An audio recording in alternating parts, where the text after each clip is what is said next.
What is up, jail life? Modell here. And Misty. So today we are going to be doing an overview / review followed by an install of today's product, which is going to be the Stech 10 switch system. She's on it. We're going to start by telling you what we like about it, what we don't like about it, and of course we're going to get into the install. Then of course our silly shenanigans at the end, so make sure you stay tuned. Let's talk about the things that we like about them. Starting with the things we like about this system, in no particular order. Number one, they're made in the USA and they come with a 5-year warranty. Next, they are fitted. They go in there as if that's where they belong. So they're seamless. It works with my build and it just blends in super well. It looks like it belongs there. Letter 3. They are super customizable. Sorry. Your face is making me laugh. Your face is making me laugh. They are super customizable. So as we said earlier, there is 4 different options for your micro LED backlight. You can get anywhere from 4 switches all the way up to 12, depending on how much space you have down there. You can also get a switch guard, so that way you don't accidentally hit like a locker while you're driving 90 miles down the highway. Shh, don't drive 90. And so to clarify that, it's a switch that has to be turned on first before other switches will work, so you don't accidentally turn on a locker. It's not so much important with an air locker because the compressor needs to be on, so that kind of operates as your safety switch, because without the air from the compressor, it won't work. You can either get the rocker switches like what I have, or you can get push button switches. Next thing we really enjoy is the price. Everyone likes to save their money. And this one is a cheaper option compared to some of the other big names that are out there. And lastly, after having these switches, well, not these ones, but the Stech switch system 6 in my Jeep for about 8 months, they work. As long as you do all your wiring and make sure you get your ground in and your leads, it's good. So I want to get into the things that we don't like about this switch system. And I mean, by no stretch is it a deal breaker, but it's, get out of here. It is it's very seamless inside. It is very clunky under the hood. And let me just show you what I mean. So here's all the stuff in Misty's Jeep. You got 2 power boxes or relay boxes. You got 2 circuit breakers here and there. But as you can see, it's just kind of cluttery. Compared to my Jeep and the Mopar switches, that right there is the relay box for the Mopar switches. So that the Mopar switches only have 4. That relay box is actually big enough for 6. These boxes, this comparison, can houses 6 relays and 6 fuses. It's about almost the size of my hand. As you can see, the Mopar one is about half the size of my hand, and of course it's a lot skinnier. So that being done, being able to house all 10 or 12 into a smaller housing would really clean it up down here, rather than having 2 different sets of wires going to the battery. It would be 1, and it would just be cleaner under the hood. That's my biggest complaint about this. And again, by no stretch am I saying that that's a deal breaker. When I did the first set of switches, some wires were too long and I cut a lot out. And with what you're doing with electrical work, it's not that big of a deal. But compared to someone who doesn't want to do that, who doesn't feel comfortable with that, it might be a problem for them. I would like to see some wires longer. I would like to see some wires shorter, just to make this, again, a cleaner and easier install for anyone who goes with this system. And just real quick, I know this circuit breaker is kind of, is very clunky looking. It's squarish is a better word. He also sells these. I haven't put this one in yet just because I would have to modify the wires and I didn't quite have time for that. So 10 switches. What are we going to use 10 switches for? Let's kind of just brainstorm and go through them and see what we're going to be doing. In no particular order, we have our compressor, rear locker, front locker, pod lights, hood light, rock light, and I got 4 extra. Thinking maybe we just add additional lights, and lights to Misty's Jeep. Yeah, right. We're going to do fun stuff with them. Stay tuned to the end. We'll figure something out.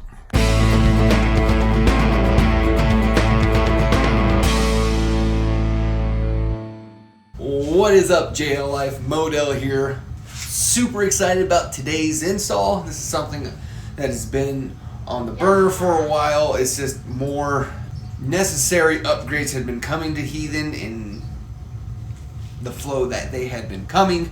We have had this for about 2 months, is sitting on the shelf for now, and I'm so glad we finally get to do this. It's a nifty little product. Let me show you what we're going to be doing today. We are here in Heathen. Don't mind the mess. We haven't gotten around to cleaning it since El Paso, but today we're going to be focusing right here. If you guys have noticed Misty's awesome wiring job for her compressor and her air lockers doesn't quite reach. We had one of them broke and we didn't really want to cut in and place these giant switches when we had the Stech switches, which was the intention on routing them to from the beginning. We just been super busy doing other installs with Heathen and Misty's Jeep. This has just not been the most pressing issue with her Jeep. But finally we got time, and I'm super excited to finally get this done. So we have the 6 switches on the left-hand side. Stech makes a bunch of different ones, a bunch of different colors. I've always found it a little silly when you have the Rubicon, you have your locker switches over here, your sway bar disconnect on the left-hand side. If you don't have the auxiliary switches that come with Mopar, you have this empty cubby hole, which I don't see much of a purpose for it. I'm sure Misty agrees. Mm-hmm. I'm sure there's people out there saying, no. I put my X, Y, and Z in there. That's cool. Works for you. We don't really see a purpose of it. It's just wasted space in our opinion. So what we're going to be taking the Stech 6 switches out, and we're going to be putting in the Stech switch 10. So these are black switches with a micro LED. It will be supposed to be yellow. Yeah, they're yellow with yellow light, so it will match the color theme for Heathen and Misty's Jeep. We are going to have to do a little bit of modifications to get this to fit into the factory cubby that was there before we put her in her 6 switch. Getting into the previous install, how this is going to work. This was from the previous install of the Stech 6s. There are the 6 relays in here. We have our 6 leads over here. Of course, we're using 2 of them. So this 10 switch that we're putting in is going to basically be building on top of the 6 box. Is what I'm going to call it. It's going to be building off of the 6 box. So on the other side of the Jeep, as you guys know, there's not a lot of space to put things inside the JL. They made a bracket for the driver's side as well, and this is where the rest of the switches are going to be. And by switches, I mean the relays for the other 4 switches that we're going to be putting in. Misty painted this one yellow. I think it looks pretty good that way. So one of the issues that we did have was that the wires weren't long enough. Scott was kind enough to send us the extensions to make sure we can reach this over to the battery. So this shouldn't be an issue. And of course, here are our other 4 leads. One thing I think would be really good with this kit is if there was a way to get the additional 4 leads to snake into the cabin. If you guys are familiar with the Mopar switches, there are the 4 leads that are under the hood, and those same 4 leads are inside the cabin of the Jeep, so you don't have to go through the firewall if you want to wire something to these 4 switches. Example, air compressor and 2 air lockers. That would have been perfect. I wouldn't have to put it through the firewall to get to whatever plugs that we're going to be going with. But just food for thought, I think that would be a great addition to this kit. The 6 fuses and leads are on the passenger side of the Jeep. To do the 10, there is a second power distribution box, and it's going to have its own specific bracket for the driver's side of the vehicle. Installing the bracket is super easy. You just take out these 2 body bolts, and you put the bracket on, put the bolts back in, and of course you just bolt the power distribution box to this. There is room to maneuver the bracket if need be. So with this power box, we got lines coming out of it. We're going to have our ground. We're going to have our 4 additional leads. the live cable, which isn't obviously long enough to reach, but part of the Stech 10, it comes with the parts that we need to extend this wire to the battery, and we'll get into that. It will be super easy. We have another live wire, which this will go into the fuse box, and we have our extra long plug to go into the back of the switches inside the cabin. In order to get to the panel, to get to the switches, we're going to have to take out the panel. I know Missy would get teased from time to time for these yellow switches, saying her Jeep looks like it belongs back in the 70s. Yeah, whatever. But so anyways, taking this off, super easy. I'm not going to get into all the details on how to do it. If you are curious about how to dig into this, I would highly recommend you go back and look at the original video that we did of the Stech switches and watch how to disassemble that. I will pick this back up when we are installing the 10. We got it all removed. I pulled out the old switches, and the switches are nothing special. As by special, I mean they are just, again, a 3D printed faceplate that fits right into the cubby and drills into the bottom, which holds it in place. And this uses the Mopar factory cubbies that are in there. Whether you want switches on the right or on the left, there's switches for both those. There's even a 6th switch for the right. If you have a Rubicon without the factory Mopar switches, you can get 6 switches for the right hand cubby. But so what we're going to have to do, because this does use the factory cubby, what we're going to have to do is basically find out where we're going to drill holes in the back to fit these out. So I'm going to just kind of guesstimate where the wire will come out. So about right here is where I'm going to want to drill one hole, and here.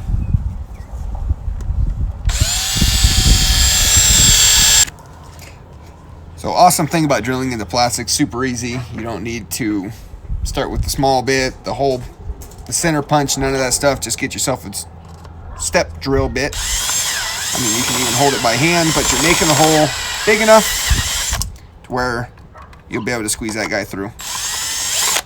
And we're going to find that size out together. All right. Ta-da! Perfect.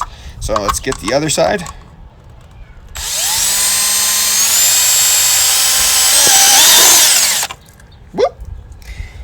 Okay, so next we're going to slide these right on through. You guys are probably wondering what the size is, aren't you? I'm sorry, let me find out for you. To 5/8. So a 5/8 hole is as deep as I went.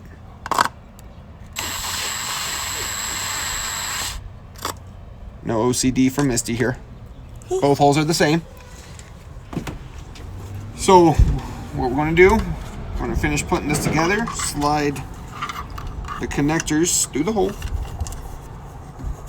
Just be careful as you fit it in. You don't want to jam it to where you're pinching a line.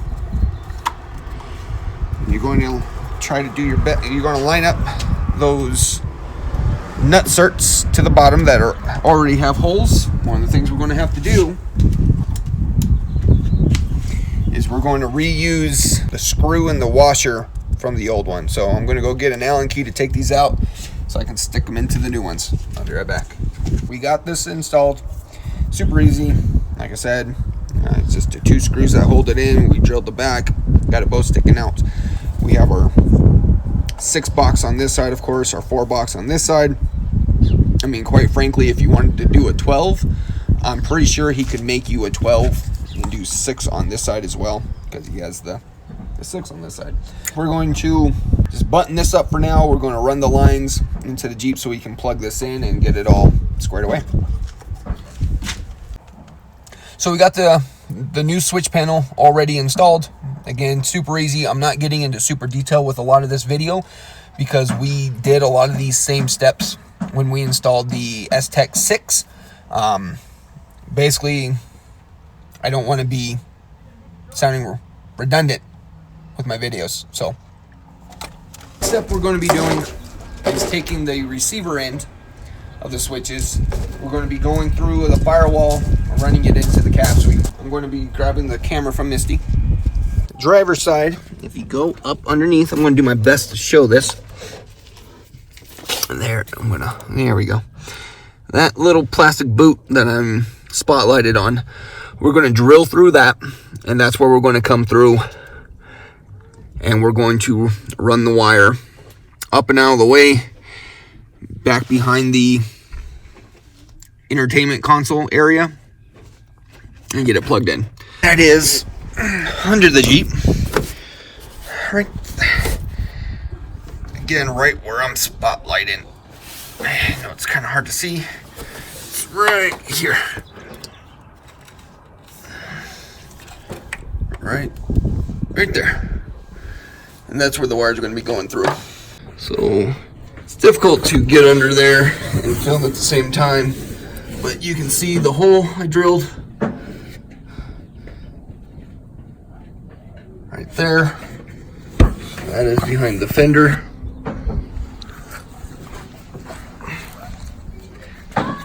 Going underneath the floor, or from the cabin. Try to get my phone up there. So again, right there, drilled my hole. That's where we're going to run the wire in. Just again, to give you one more angle, it's literally right there.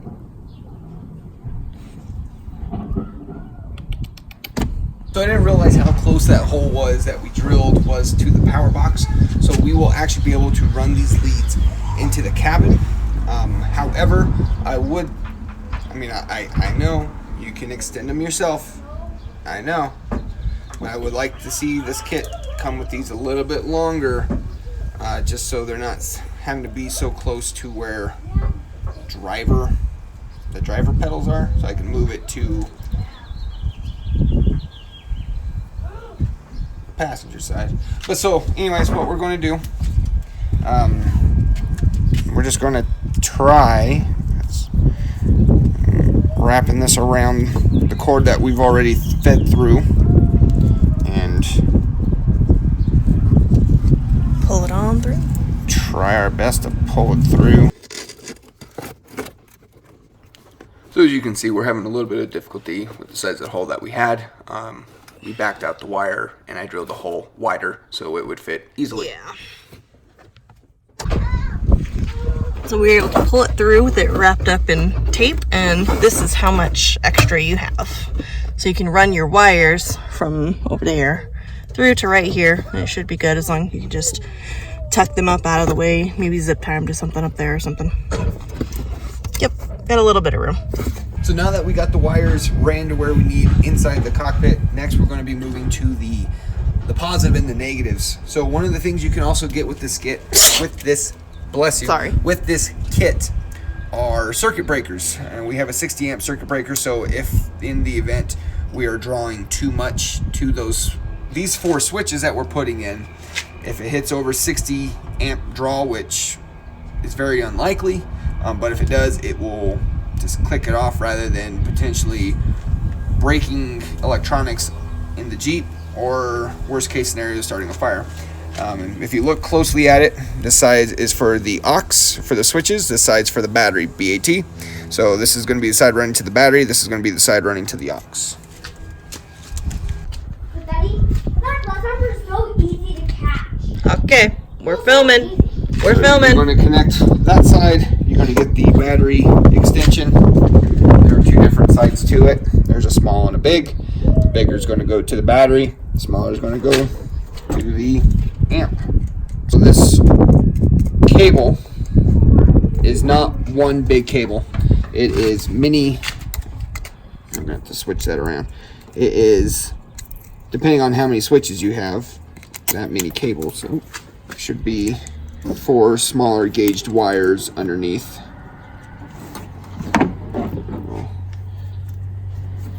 And of course, battery terminals never really need to be super tight.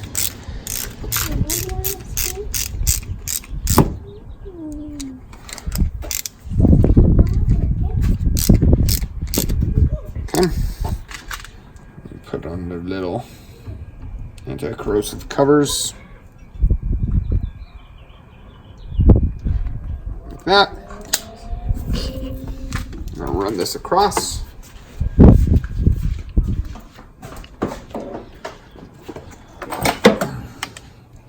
I'm going to zip tie that amp to the back, keep that out of the way.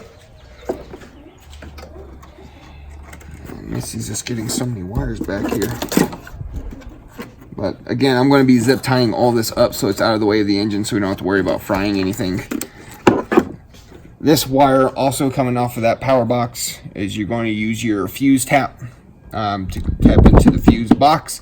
I don't know which ones we'll be tapping into yet, but I will let you know when we get that far. But we're gonna hold off on connecting that to the battery, but we're just going to connect it to any one of the battery terminals that Misty has going on.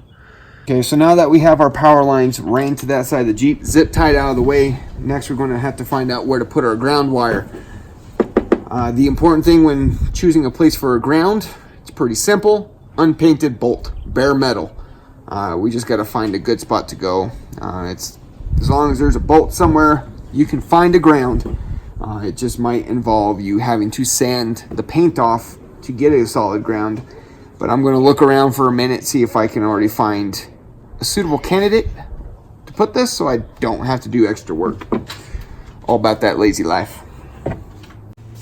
So now that I'm getting ready to start connecting things to electricity, I'm going to disconnect the battery just to avoid any possibilities of shorting anything by mistake. Disconnect the main battery from the negative, and of course you got your negative buses back here.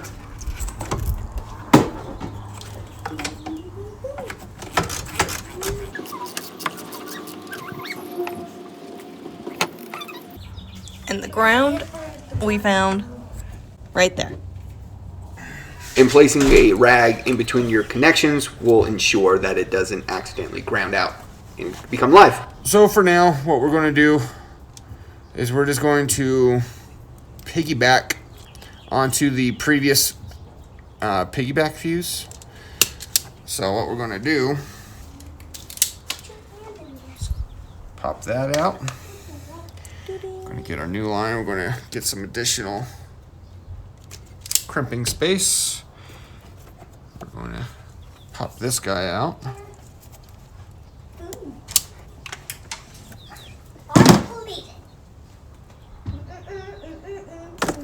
we go. I got my the two into the fuse box lines. I'm going to get them. I'm going to twist them together at the top. What I'm going to do is I'm going to get one of these heat shrink butt connectors. Pushing as far as it will go. Get your crimpers and crimp on one side.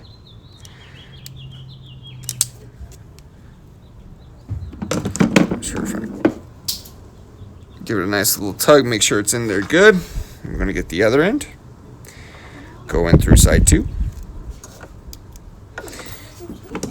Going to get our crimps.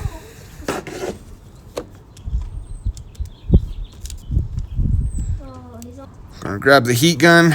We're going to do the weather seal, the heat shrink around it. Then you're just going to plug the piggyback fuse back out of the fuse that you originally pulled it out of. Again, if you want to see which fuse I tapped into, go check out the original video. Plug the amp back in. I'm going to run the main live directly to the battery terminal. So the next step we're going to be doing is just going in with zip ties and zip tying all of the wires up and out of the way so it doesn't get caught or melted by anything in the engine compartment. And of course, don't forget to reconnect your negative bus terminal and the negative to the battery. Otherwise, it ain't going to work. All right, let's go get everything put back together inside and test it. So as far as finding where we're going to wire this into the rear of the entertainment area, we are going to go in back here. What we're going to do, we're going to feed it across into the passenger side, and I'm just going to follow the same line I have for the previous one I have to get behind there. So, all right. So what I'm going to do, I'm just going to shove a screwdriver through. It's kind of hard to see through there.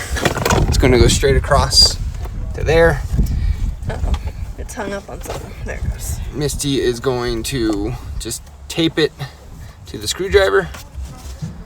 I'm going to slowly pull it out. And I'm going to, like I previously mentioned, I'm going to follow this line that I already have done and have it come out with it. To plug it in, I can button all this up and we'll be ready to go. There it is. Just be careful when you're pulling it out. When you start feeling heavy resistance, try going a different direction. Twisting it, moving it, you don't want to pull off the connector from the wires. So removed the glove compartment. Just going to go in through here. You see it popping up, and again I'm just following that line to here. Remember, it should fit in easily. If you feel resistance, something's in the way. All right. Moment of truth. In. Fire it up, girl. Moment of truth. What are my things? 4 and... As long as... Oh, yep. Light burst on. Oh, look at that. Check them all. Make sure all the lights turn on.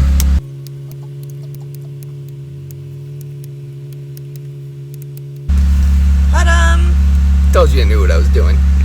There it is. Cleaner looking switches, but that is a lot of switches.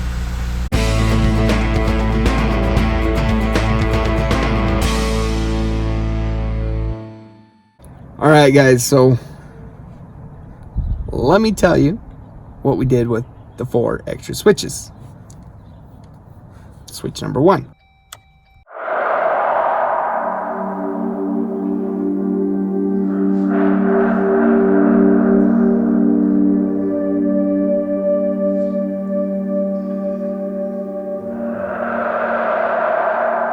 Is going to be the eye candy switch. That one's my favorite. I like it too. Switch number 2. Be honest with you, I don't remember what switch number 2 was. Huh. And you see anything turning on around the Jeep?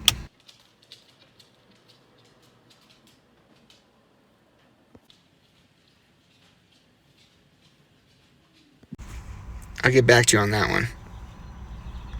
Switch number 3 is the LBS.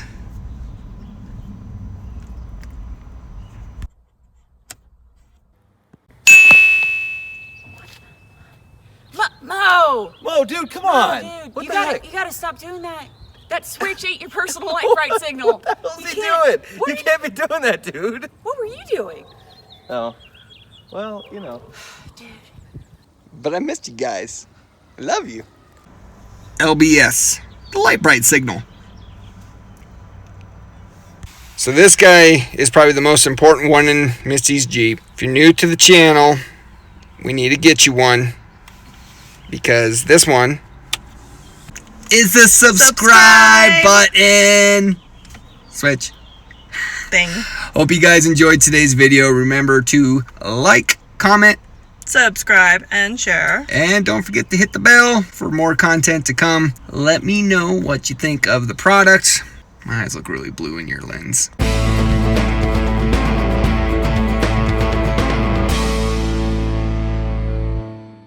Hey guys, you know, me and Misty, we love litebrite.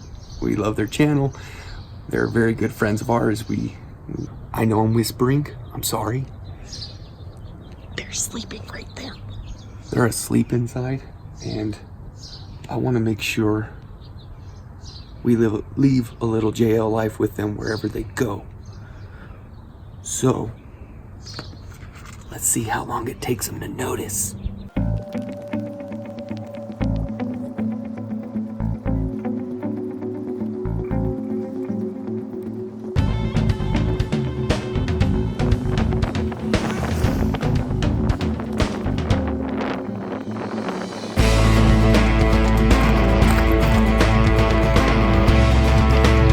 Ooh. Thank you, Kevin and Brittany, for your unconditional support of the channel.